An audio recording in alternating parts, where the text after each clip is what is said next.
it will change yan, yung perspective natin sa katwiran ng Panginoon. Paano natin tatapusin yung 2023? In a glorifying manner. Perhaps itong title natin would summarize it all. Who the glory forever and ever. Amen. Napakagandang phrase. And subukan natin bigyan ng katwiran or beauty, kagandahan. Yung phrase na to. Who the glory forever and ever. Amen.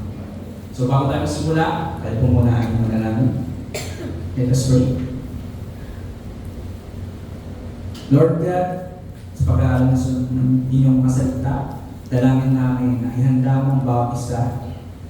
Bigyan mo kami ng kakayahan para maunawaan ka. Ipakita mo sa amin ang iyong glory sa pag-aaral ng iyong mga salita, Panginoon.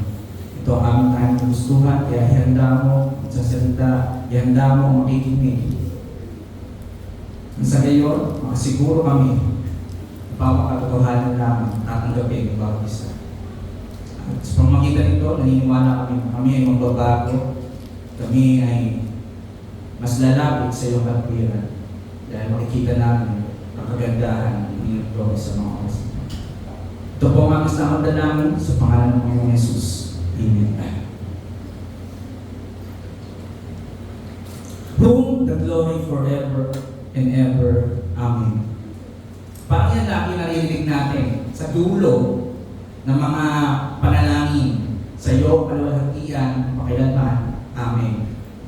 Pero nakakatuwa isipin na yung phrase na yan from the Bible sinabi ni Apostol Pablo sa umpisa ng kanyang liham sa mga taga-Galatians. Tingnan nyo, basahin nyo. Galatians 1, 3, 5. Galatians 1, pinaka-umpisa pa lang. Verses 3 and 5, grace to you and peace from God our Father and the Lord Jesus Christ, who gave Himself for our sins to deliver us from the present evil age, according to the will of our God and Father. Ito na, to whom be the glory forever and ever. Amen. Umpisa pa lang ng sulat ng Apostol Pablo, sinabi niya na agad, to whom be the glory forever and ever. Amen. Pag sinabi amen sa mga panalangin, yun yung ending, di ba? I agree. Tama. Totoo yan. Indeed. So, paano sinasabi ng Apostol Pablo? Ito na yun. Pwede kong tapusin yung liham ko sa inyo using these verses alone. Ito lang. Itong phrase pa lang na to, tapos na. So, yung mga susunod, nasasabihin ng Apostol Pablo, yung mga susunod na verses dyan, alam natin yung chapters pa nasa Galatians, is just an expansion. In-explain niya lang further yung Galatians 1 to 3 and 5. Yun yung umpisa nun.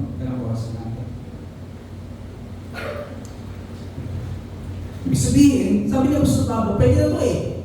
Pero i-explain ko lang. So, ang gagawin natin, since di naman natin kayang pag-aralan yung buong Galatians ng isang upuan, and last day na ng 2023 ngayon, mag-focus tayo sa Galatians 1, 3 to 5. Ito yung pag-uusapan natin, ito yung sisikapin natin, unawain sa mga oras ito. At kung paano naging glory ng Panginoon ang lahat ng ito panghabang buhay. Mag-umpisa tayo mga kapatid when we say the word glory. Alam ko, napag-usapan na natin ito. Ang glory is yung manifestation, yung nakikita, yung revealed essence ng ating Panginoon. Ano? Kasi namin, the glory of your grace. Ibig sabihin, yung biyaya niya, yung grace niya, is nag-e-emit ng glory. The glory of your power. Yung power niya, we know that our God is powerful. At every time na we witness natin yung power na yon, yung glory, yung nakikita natin. Glory of His power, glory of His grace. At lahat ng essence. Glory of His wisdom. Ibig sabihin, yung glory is yung something na nag-i-emit or yung nakikita, yung na-observe natin every time God manifests Himself. At sinasabi dito, ang lahat ng glory belongs to our Lord. Our God is glorious. Pero paano ito mangyayari? Yan. Grace to you and peace from God, our Father, and the Lord Jesus Christ, who gave Himself for our sins to deliver us from the present evil age. This is very, very powerful. Present evil age. Sinasabi ni Apostol Pablo na yung age natin ngayon, this present age, from the time sinabi ni Apostol Pablo hanggang sa oras natin, since this is our present, is evil daw. Evil. Namatay na ang ating Panginoong Jesus, nabuhay ulit, but yet, sinasabi ni Apostol Pablo that we're living in the present evil age. Ano ba tinutukoy ng Apostol Pablo dito? Di ba namatay na si Kristo? Nabayaran na kasalanan, it is finished. But bakit? We're still living in this present evil age. Dapat hindi na. But yet, ito sinasabi ni Apostol Pablo, we're living in the present evil age. This age, yung era, yung generation, that people can see, are unable to see the glory of God. Because we are blind.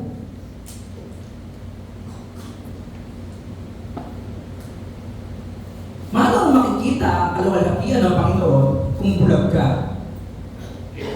At sino bumubulag sa atin? Of course, yung kadiliman. Siyempre naman. Kaya wala kang makita kasi madilim. Walang ilaw sa iyong mga mata. And if we know how our eyes functions, and we need light for us to be able to see. Kaya hindi natin makita ang kaluwalhatian, ang glory ng Panginoon forever and ever, is because this present evil age ay pinagkakalian ng kadiliman. Basahin natin ang 2 Corinthians 4:4-6. And in their case, the God of this world has blinded the minds of the unbelievers. The God of this world. The present God of this world. Sino yan? Hindi yan si Lord. The king of the power of the air, Satan, ang kalaban. Siya daw ang gumagawa ng paraan para yung mga mata ng unbelievers hindi makakita ng kaluwalhatian ng Panginoon.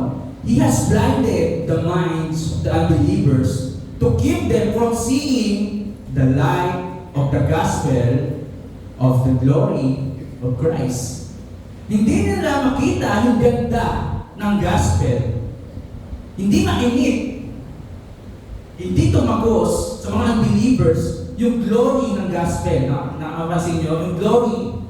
Yan, maganda ang gospel. And every time it emits the essence ng Panginoon through the gospel, yun yung glory. Kaya sinasabi dito, hindi nila makita yung liwanag ng glory ng gospel ng ating Panginoon. Who is the image of God? For what we proclaim is not ourselves, but Jesus Christ as Lord, with ourselves as your servant for Jesus' sake. For God who said, let light shine out of darkness, has shown in our hearts to give the light of the knowledge of the glory of God in the face of Jesus. Ito yung estado natin. Bulag tayo. Nasa kadaliman tayo. Binubulag tayo. Presently, we are being blinded by the God of this world. Satan, binubulag tayo. Lagi tayo nilalagay sa kadiliman. Kaya hindi natin makita ang ganda ng Diyos. Ang kaluwalhatian ng Diyos. Ang glory ng Diyos. That's why, sa mga sumunod na verses, sinasabi, Diyos ang gumawa ng paraan kung paano niya sinabing, let there be light, let light shine out of darkness. Ganun din ang ginawa niya sa mga mumunti at bulag nating pag-iisip. Sinabi niya, dapat makita nyo ang kaluwalhatian ko. And it happened. Of course, we know, yan, buti na lang pagkakalan natin sa sovereignty ng Panginoon. Walang pwede kumontra sa authority ng Panginoon. Kapag sinabi niya na dapat magliwanag, kahit ikaw pa yung pinakabulag na tao sa buong mundo, you will be able to see the glory of God if He will speak. Let light shine out of darkness. Ganon ang ginawa niya sa mga matigas at mga bulag nating puso. Para makita natin yung liwanag ng karunungan ng kaluwalhatian ng Panginoon. Ginawa niya yun for us to see His glory. Nakikita niyo yung purpose niya. Kung bakit, pwede naman tayong hayaan na manatiling bulag, di ba?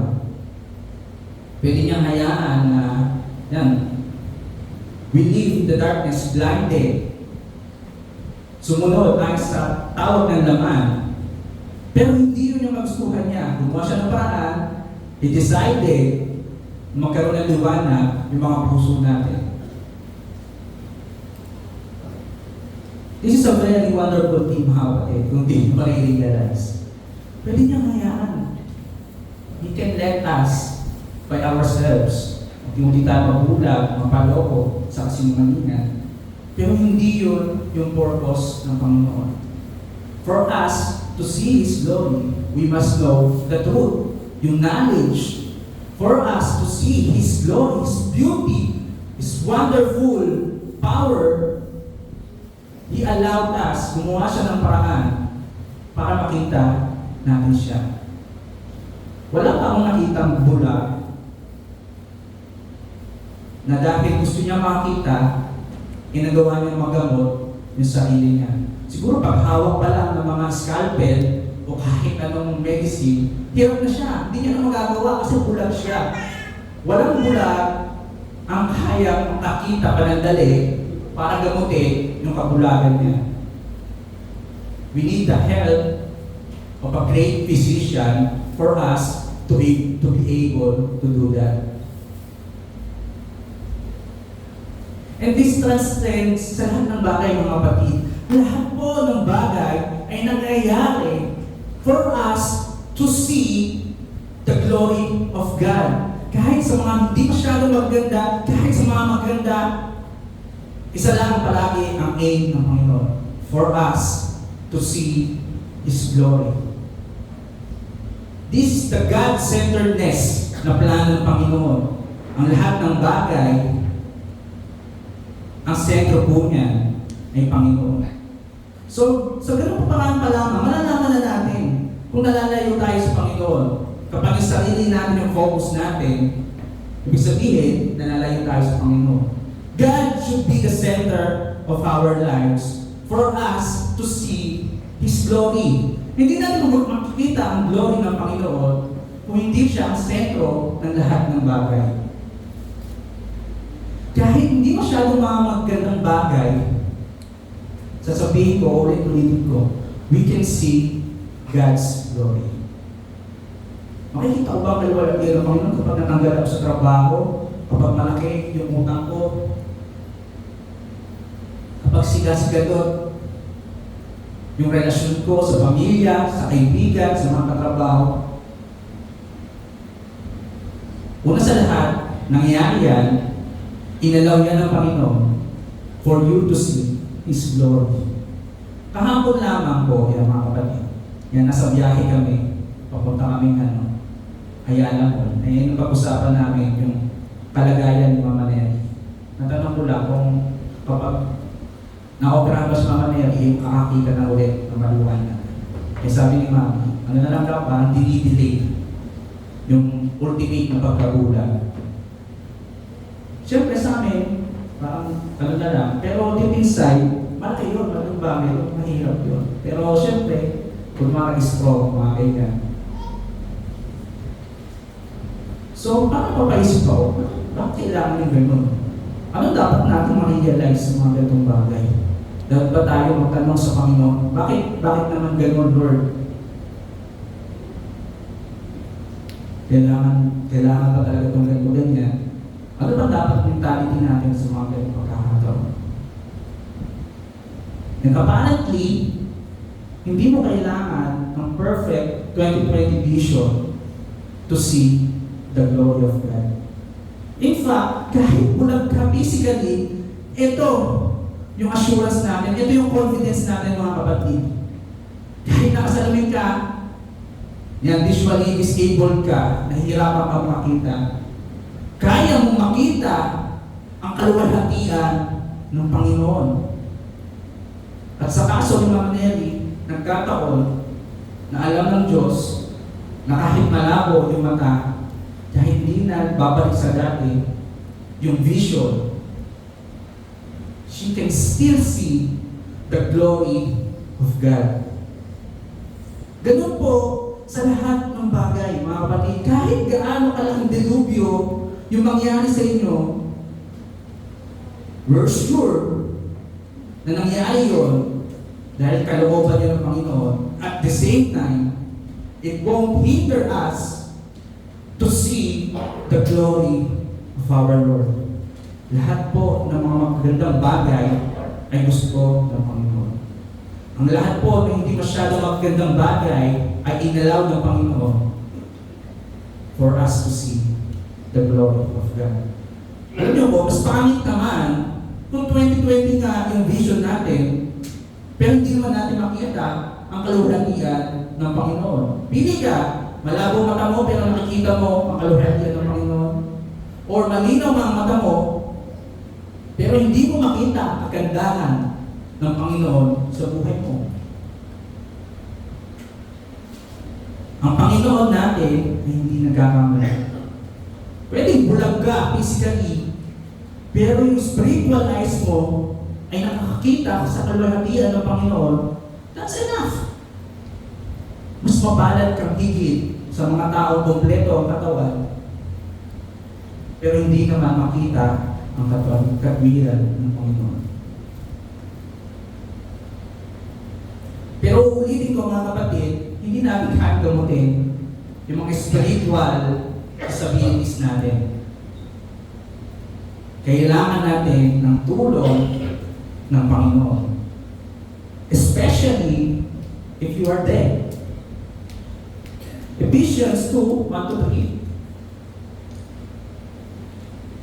Ito, wala pa ito nakitang patay na binuhay ng sarili niya. Ephesians 2:1-3. And you were dead in the trespasses and sins, in which you once walked, following the courses of this world, following the prince of the power of the air. Yan yung God of this world, the prince of the power of the air. The spirit that is now at work in the sons of disobedience, among whom we all, lahat tayo, once lived in the passions of our flesh. Walang exemptions. Lahat tayo once we are surely live in the passion of our flesh, carrying out the desires of the body and the mind, and were by nature children of wrath. Pag sinabing children of wrath, ikaw ang bata, magaganti. Ikaw ang children na deserve ng wrath ng Panginoon. Like the rest of the mankind. Lahat ng mankind. Like the rest of the mankind. We are dead. Kanina, bulag lang. Ngayon, mas matindi na yung kaso. We are dead in sin and trespasses. Forget about seeing the glory of God. Forget about seeing the beauty of His majesty. Halimutan mo yan. Patay ka, hindi ka na bulag. Patay ka na. Yan ang estado mo. Hindi mo kaya makita ang kaluwalhatian ng Panginoon that in the first place, you are dead in trespasses and sin. Kung gusto mo makakita, problemahin mo muna kung paano bubuhayin yung sarili mo. Tama ba? Forget about seeing the glory of God. Yung sarili mo, patay pa yung estado. And it is impossible for us to revive ourselves. And yet, sinasabi ng Panginoong Hesus sa John 3:3 na dapat mabuhay ka ulit para makita mo ang kaharian ng Diyos. You must be born again. Diyan po, nauso yung phrase na born again. Kasi patay ka, kailangan mo mabuhay ulit. Si Nicodemo, kung makausap ni Jesus Christ sa mga oras niya, iniisip niya, paano mabubuhay ulit? Kailangan gumawa ng paraan.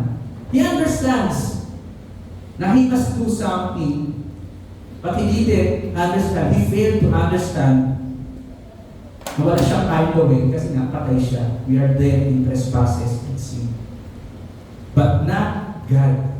Katulad ng inawit natin kanina, nothing is impossible with our Lord. For man, it is impossible to revive ourselves, to bring light upon our blindness. Imposible sa tao yan. But with God, all things are possible. If we are dead in sin and trespasses, kapag sinabi ng Panginoon na bumangon ka, we are sure na babangon ka. Kung tutusin, again, hindi naman niya kailangan buhayin tayo. Would God stop being glorious kapag hindi niya tayo binuhay? Hindi na ba siya magiging mabuti kapag hinayaan niya lang tayo sa ating present state? Of course not. Mananatiling mabuti ang Panginoon dahil yun siya. Yun ang katwiran niya. Hindi na ba magiging maganda ang Diyos kapag hinayaan niya tayo mapunta sa impyerno? Maganda pa rin siya kasi yun siya. Siya ang sentro ng lahat ng bagay. At hindi tayo kakaapekto sa kagandahan, sa property, sa essence ng Panginoon. But still, dahil ang kagustuhan ng Panginoon ay makita ng mga bulag nating isip, mga patay nating espiritu, ang kagandahan ng kaluwalhatian niya, gumawa siya ng paraan. He delivered us. That we have been delivered, mga kapatid. Kung babalikan natin yung Galatians, yung babalik natin,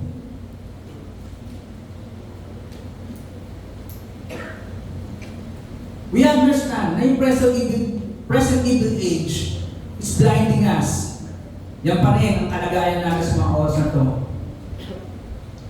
We also should understand that our Lord had made a way and delivered us from that sin through Jesus Christ. Wala na pong iba, mga kapatid.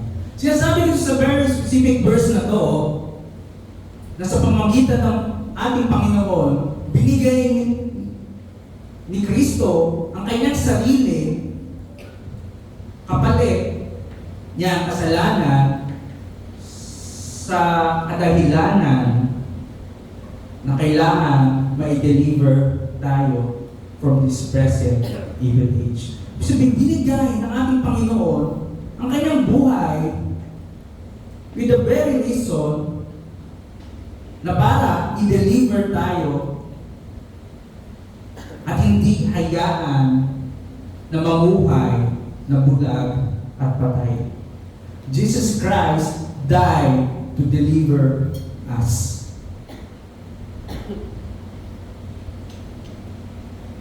Ang tanong, lahat ba na-deliver?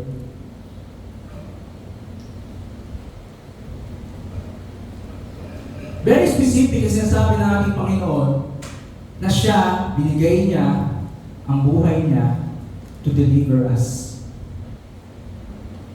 Pero, may napunta pa rin sa impyerno. Kaya pa hindi. Very specific po ang plano ng ating Panginoon. Kaya na tayo dineliver is para makita natin ang kaluwalhatian ng Panginoon. Kung hindi tayo di-deliver from that very critical dangerous circumstance, hindi natin makikita ang kaluwalhatian ng Panginoon. Colossians 1:13, basahin natin. Jesus Christ has delivered us from the domain of darkness and transferred us to the kingdom of His beloved Son. Lahat ba ng dineliver ng Panginoon ay na-transfer to the kingdom of His beloved Son? Of course. Ang lahat ng dineliver ng Panginoon Jesus from the domain of darkness will surely be transferred to the kingdom of His beloved Son. Ayan, Colossians 1:13. Pero, meron pa rin hindi pumubot sa langit. Meron hindi na-deliver. Kaya hindi na-transfer sa kaharian ng Panginoon. Limited.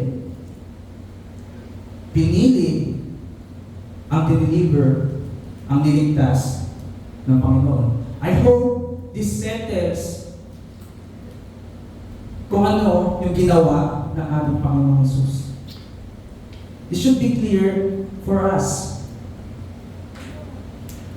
Dahil kung hindi tatanggapin ito, hindi natin makikita ang kaluwalhatian ng Panginoon. If we say na lahat ay dineliver ng Panginoon, lahat ay niligtas ng Panginoon, pero meron pa rin pumupunta sa impyerno, hindi glory ng kaluwalhatian ng Panginoon yung makikita. Failure to judge correctly. Wala pa akong nakita na judgment na, let's say, utang ako kay Joshua, 100,000, pero binayaran ni Jonas. Ayaw kong maniwala na binayaran ni Jonas yung utang kong 100,000 kay Joshua. Sinabi ko sa judge, ikulong niyo ako. Hindi ako naniniwala binayaran ni Jonas yung utang ko kay Joshua. Pwede ba sabihin ng judge ko, sige, yan ang gusto mo eh. Kahit bayad na yung utang mo, ikukulong pa rin kita. That's an unfair judge.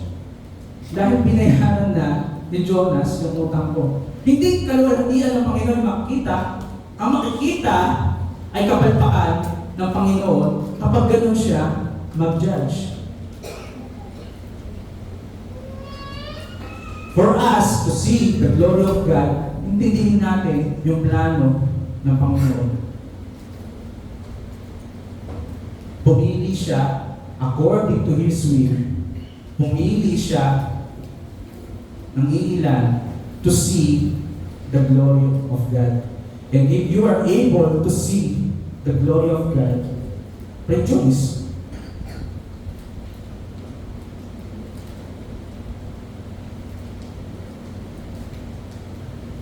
We don't add something to God's glory.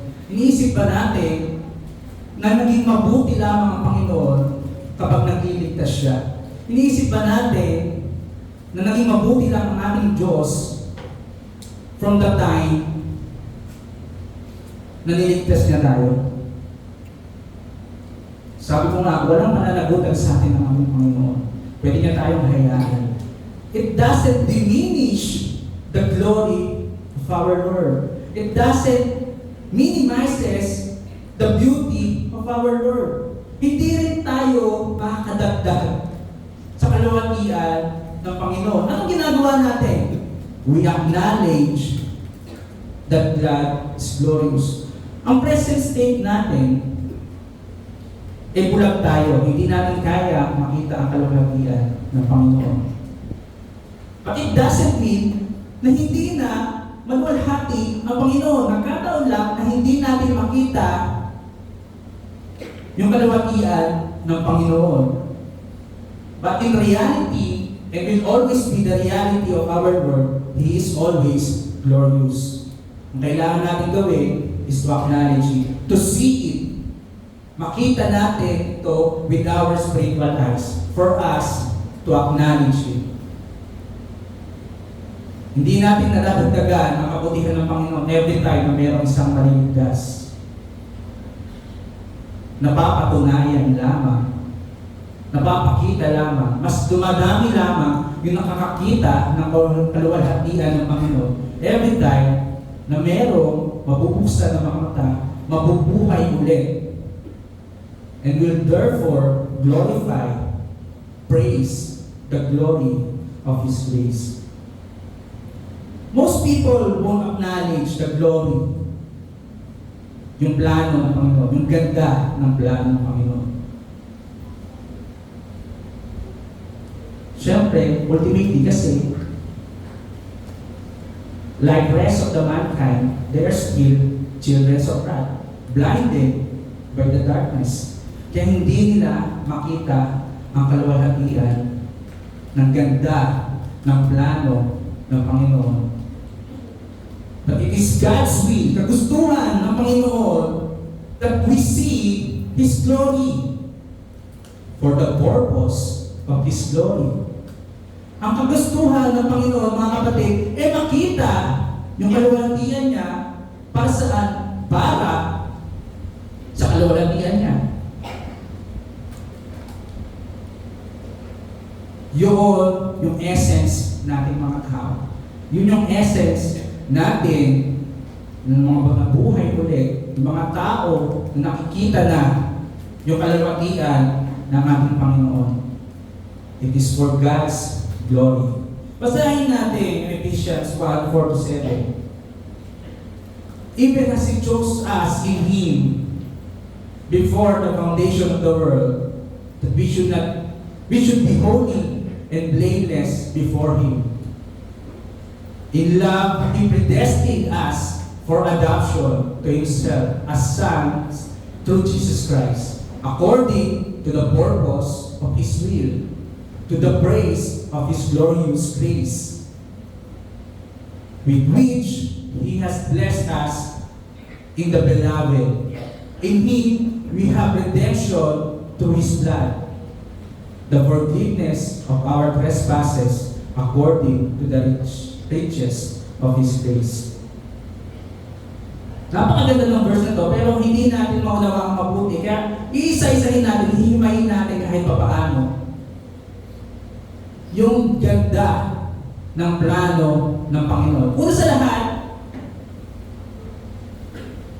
pinili tayo ng Panginoon. We are chosen according to the purpose of His will. Hindi tayo pinili ng Panginoon dahil tayo ay mabuti.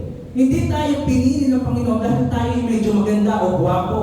Hindi rin tayo pinili ng Panginoon dahil medyo tayo ay nasa laylayan ng lipunan. Pinili tayo ng Panginoon according to sovereign will. Iniisip natin, bakit ako Lord? Ba't ako niligtas mo? Ano meron sa akin? Sabi ko sa inyo, kapag nasesentro sa atin yung focus, yung kaluwalhatian, maling mentality yung mga kapatid. I-focus mo sa Panginoon. Wala sa'yo. Walang meron sa'yo. In fact, you are blind, you are dead. Ano mabuti meron sa'yo? Wala. But you are chosen according to the purpose of His will. May purpose siya at yun yung gusto niya. You were predestined according to the purpose of His will. Yan ang sinasabi ng Ephesians. Hindi sa kahit ano mga bagay, hindi dahil sa mga gagawin natin in the future, you were predestined according to the purpose of His will. Wala ulit sa atin. Kaya mas masarap sabihin na to God be the glory. We are saved by grace alone. Dahil wala sa atin, wala tayong pwedeng pagmalaki. Lahat ng to ay according sa sovereign will ng Panginoon. Yun yung gusto niya dahil siya ay Diyos ng awa. At makikita natin yung glory of His mercy if we believe that. Yun yung purpose niya. We are adopted. We were adopted according to the purpose of His will. Hindi ka inadapt dahil talentado ka. Hindi ka inadapt dahil magaling ka sa Bible. Hindi ka inadapt dahil marami kang na-memorize na verses. Inadapt ka dahil yun yung will niya. It is for God's glory. Ganun din, you were blessed through Jesus Christ according to the purpose of His will. You were redeemed by Christ's blood according to the purpose of His will. Dumaloy ng dugo ang Panginoon sa krus ng Kalbaryo para i-redeem ka, para bilhin ka, para saan? According to the purpose of His will. You were forgiven according to the purpose of His will. Pwede kang hindi patawarin ng Panginoon actually. Naging masama siya, hindi. Mananatili siya mabuti dahil yun siya. Deserve natin maparusahan. He has no reason to forgive us. And yet, He chose to forgive dahil sa atin, dahil para madagdagan natin yung kaluhagihan niya, hindi. For His glory. Para makita natin ang kaluhagihan ng Panginoon. Likewise, ganun din po, we were chosen for the purpose of the praise of His glorious grace. Yan, yun pa rin yun. Pero gusto kong ipaunawang pilit. Ipakita ko sa inyo, wala sa atin ang sentro ng buong kalawakan. Ang lahat nangyayari according sa purpose of His will, and for what? For the praise of His glorious grace. So pinili ka, kapatid, for the purpose of the praise of His glorious grace. Sa kapugian ng Panginoon ang lahat ng bagay.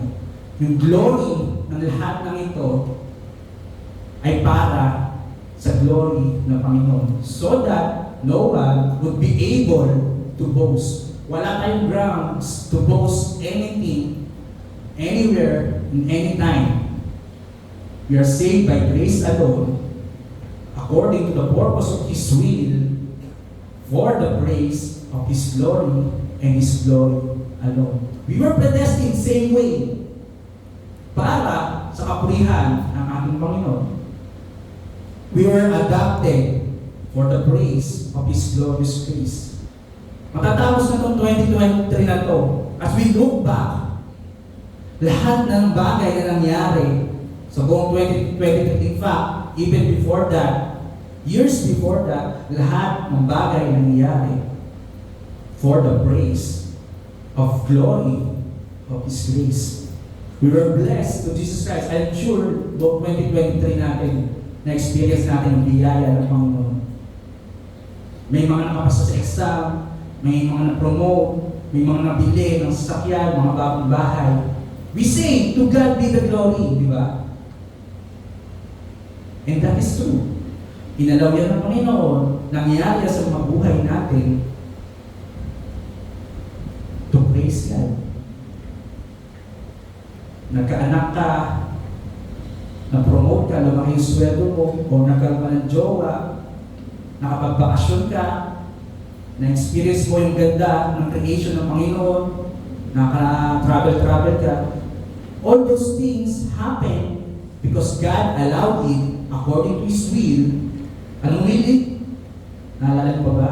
The great will ng Panginoon for the praise of His glory.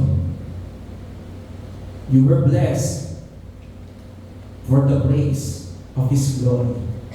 You were definitely redeemed through Jesus Christ's blood para sa kapurihan ng Panginoon. Iniligtas ka ng ating Panginoon Jesus to glorify God. Yun yung ultimate purpose ng ating Panginoon. To glorify, to praise our Lord. And sinasabi ko, hindi tayo kailangan patawarin ng Panginoon, but you were forgiven still for the praise of His glorious grace. Hindi dahil magaling kang mag-confess, hindi dahil magaling kang tao. You were forgiven because our God is merciful.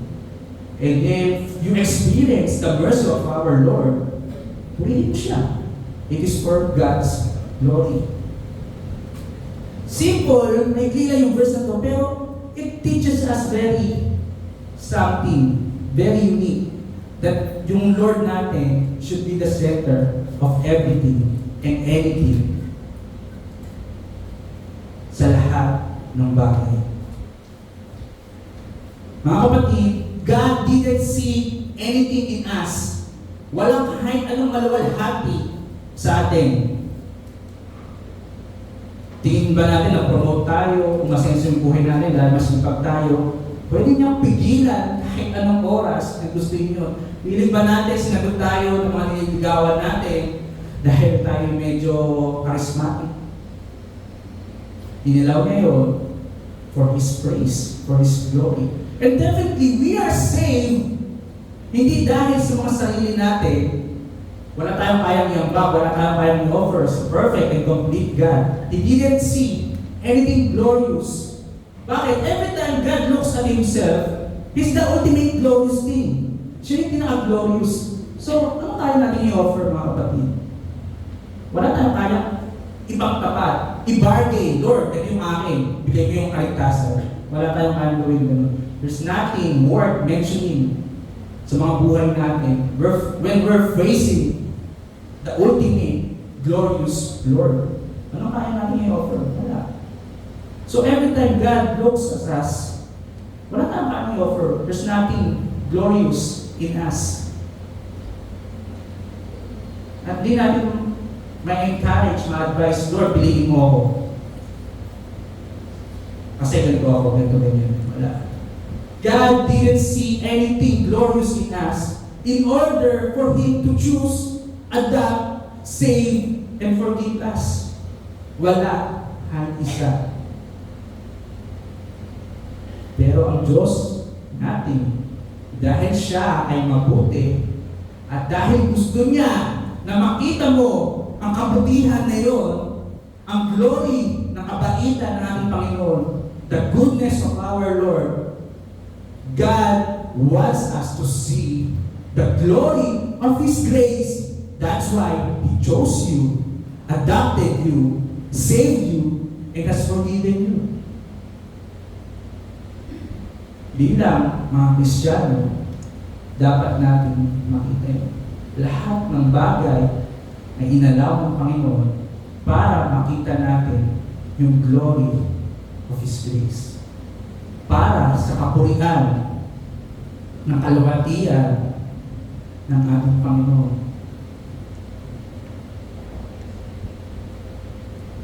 Ganon din po sa buhay, hindi lamang po sa kaligtasan.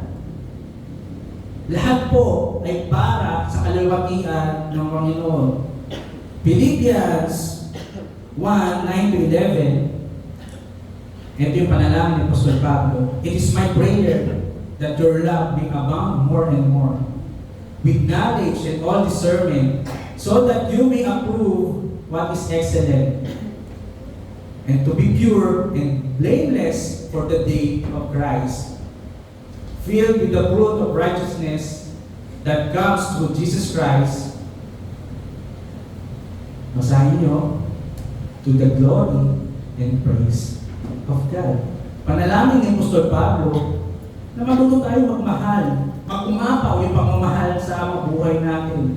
Gawin natin yung maganda, which is excellent, noble, pure, righteous. Lahat yun, pinalangin ni Apostol Pablo na gawin natin, na mangyari. For what? To the glory and praise of our Lord. So ikaw, habang nabubuhay ka dito, sa mundong ito, isa lang ang reason mo to have joy in glorifying, experiencing, savoring the glory of our Lord. Kahit po ang langit, ganun din po. Psalms 19:1, the heavens declare the glory of God, and the sky proclaims His holy word. Maganda sa langit, kasi sa langit, hindi naman naghahari yung praise of the darkness, praise of the air. Kung ano yung nangyayari sa langit, yun yung ultimate will ng Panginoon. Kaya siya sabihin ito, the heavens declare the glory of God. Dito sa earth, merong lumalaban. Merong patuloy na bumubulat sa mga unbelievers. Ang gusto ng Panginoon ay katulad ng nasa langit. So meaning, ang langit ay inilikha for the glory of God. Kaya ang ginagawa nila, they declare the glory of God. And if we pray every day that may your will be done on earth as it is in heaven, ang ginagawa sa langit, they are declaring the glory of God. Kung panalangin natin ay sana ganun din sa earth, then we should be declaring the glory of God. Not our glory, but the glory of God. Not our accomplishments, but the glory of God. Lahat ng kaluwalhatian ay sa Panginoon forever and ever. Amen. Anong kagandahan na nauunawaan natin yung simpleng bagay nito? It transforms us. It teaches us to be humble. It gives the glory rightfully back to our Lord. So that we are able, with all our heart, masabi natin that we are saved by grace through faith alone. Hindi tayo naligtas dahil sa mga sarili natin kakayahan. Kasi kung sasabihin natin na naligtas tayo dahil pinili natin ng Panginoon, nasa atin yun. You can say na magaling kang pumili. But if we say na hindi tayo pumili sa Kanya, but God chose us, then rightfully, ang glory mo ay sa ating Panginoon. Every time we study the Bible, and kahit mismong buhay ko, from the very first time na nagsalita ako dito, hanggang sa last time na magsasalita ako dito, ang purpose ko ay hindi para gawin kayong matalino, hindi para gawin kayong mas mga mabuting tao. Ang purpose palagi is to show you the glory of our Lord. Hindi yung mababago. We should always declare the glory of our Lord. Sa mga pinag-aaralan natin, sa mga vocation natin, sa mga hobbies, sa mga pamilya natin, we should always declare the glory of our God.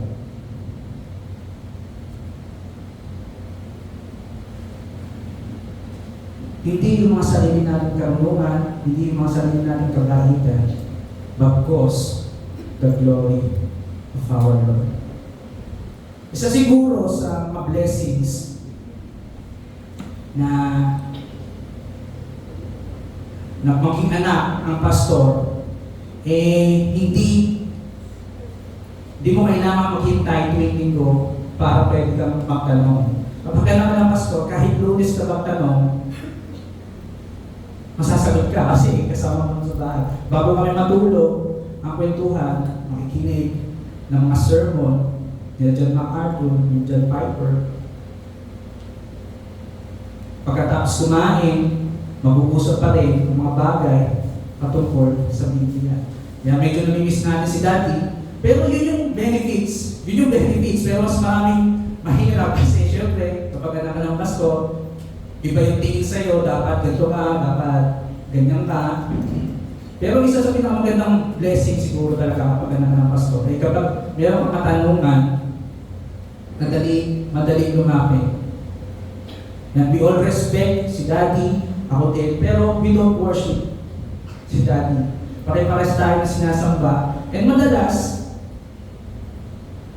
in understanding the Bible, nagkakaroon kami ng conflict, nagkakaroon kami ng pagkatalo, argument.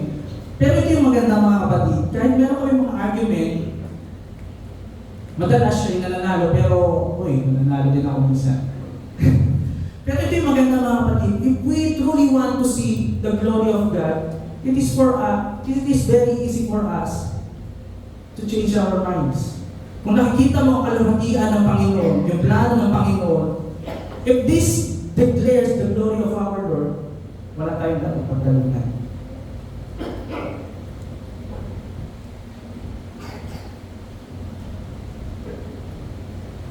Kaya kahit mas maganda si Daddy from time to time, isa sa magandang naalala ko Daddy, nag-usap kami about assurance of salvation. Doon ako nakalamang kasi siyempre, nagbabasa rin ng mga libro, yung mga tinuruan Daddy, nabasa ko na rin yan. Pero when it comes to assurance of salvation, doon ako medyo expert kay Daddy. Nakita ko kung paano tinanggap ni Daddy na parang ang dali mong tinanggap yung sinasabi ko. Sinasabi niya, nakikita niya yung kaluhagian ng Panginoon. That's very simple, pero kwento ko lang sa inyo. Minsan, iniisip natin, we judge too easily. Iniisip natin, ikaw ligtas, ikaw hindi. Pero sinasabi ko na kay Daddy, bakit tayo nag-judge too hastily? Bakit we judge, but we give assurance in something na hindi naman tinuturo ng Bible? Sinasabi ko lang kay Daddy, mayroong yes, mayroong no, at mayroong maybe. Merong hindi sigurado. So yung ganung bagay, nakakatawa lang kasi kahit sa ganung paraan, kahit siya yung pastor, he understands. Oo nga, mas maganda yung ganun. Mas nakikita natin yung kaluhagian ng Panginoon dahil yun ang tinuturo ng Biblia. And this is my challenge to everyone. Nakakita ko yung nagsasalita dito. O kahit si Eric, o kaya si Miguel, o kaya si Pastor Romy. Dapat, we should always try to see the glory of God. We study the Bible, and yung aim natin is to see the glory of God. How often do we learn? How often are we corrected? Ang Bible po ay nilikha for us to be corrected. Pero gaano ba kadalas makakorek? And it is a blessing every time we are corrected. It is a blessing every time nakikita natin ang kaluhagian ng Panginoon. So ang challenge mga kapatid, kahit anong gawin natin, as long as nakikita natin ang kaluhagian, ang centeredness ng ating Panginoon, lahat po ng bagay is for the praise of our Lord.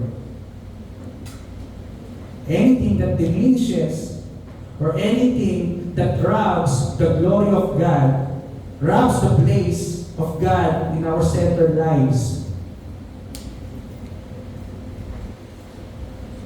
ay dapat natin itama. Dapat natin i-rectify. Ang 2023 po ay magtatapos for the glory of our Lord. Papasok tayo lahat sa 2024 still for the glory of our Lord. Lahat ng bagay ay para sa katwiran at kaluwalhatian ng ating Panginoon. Tayo po ay manalangin. Lord God, kami pinagpupuri ng pagpasalamat sa kabulihan mo. Hindi mo kami kailangan iligtas, hindi mo kailangan ipakita ang kaluwalhatian mo. Pero ninais mo na ipakita sa amin ang kaluwalhatian mo. Ninais mo na makita namin ang wisdom na nagmumula sa iyo. And through that, we glorify you.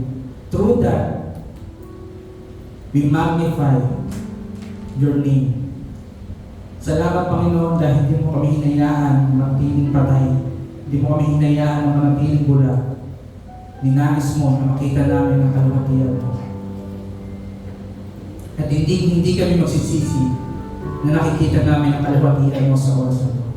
Dahil ang iyong kaluwalhatian, ang iyong katwiran will always be magnificent, wonderful, and beautiful in our hearts and our minds. Mga ginagawa mo sa mga kapatid namin, ang ginagawa mo sa Alite Bible Church, ang ginagawa mo sa mundo, ang ginagawa mo sa lahat ng bagay, declares the glory of your name. Kaya Panginoon, patuloy mong pakita ang kaluwalhatian mo, your mercy, your forgiveness. Pakita mo sa amin ang karunungan na nagmumula sa iyo. Ipakita mo sa amin ang kagandahan mo, Panginoon. At gamitin mo yung mga buhay namin, yung mga magandang nangyayari, at mga hindi masyadong magandang nangyayari sa mga buhay namin. To experience the glory of your love, the glory of your grace. So pagkatapos po ng 2023, it is for your glory alone, so hindi yung glory, Panginoon. At ngayon papasok kami ng 2024, still, we will be faithful. This is for your glory and your glory alone. This church is for your glory. This belongs to Jesus. Ang mga buhay namin belongs to Jesus, Panginoon. At patuloy kami umaasa na mas mauunawaan namin yung kagandahan at kabutihan ng kaluwalhatian ng Panginoon. Let our minds be focused, be saturated with your glory. Hayaan mo ang mga desisyon namin sa buhay ay umapaw sa kagustuhan na purihin ang kaluwalhatian mo, Panginoon. At patuloy kami nagpapasalamat sa kabutihan mo. Patuloy kami humahanga for your amazing and wonderful grace na patuloy mong pinapaapaw sa buhay ng bawat isa. Kaya kami nakakasigurado na kahit anong mangyari sa mga buhay namin, kahit anong mangyari sa mga katawang lupa namin, it is for your glory and your glory. Hindi ko kami na pananampalataya na panghawakan ko. It is for your glory forever and ever.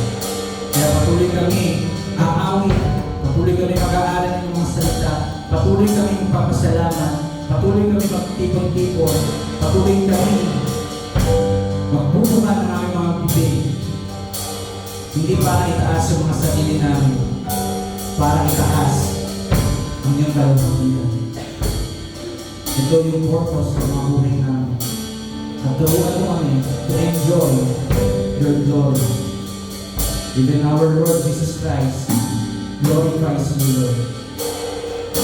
Na patuloy kami umaasa na makita mo ang bawat isa na itinataas ka sa Espiritu at Panginoon. Na aming ibang tataas sa mga oras. Ikaw, Lord, at ikaw lang.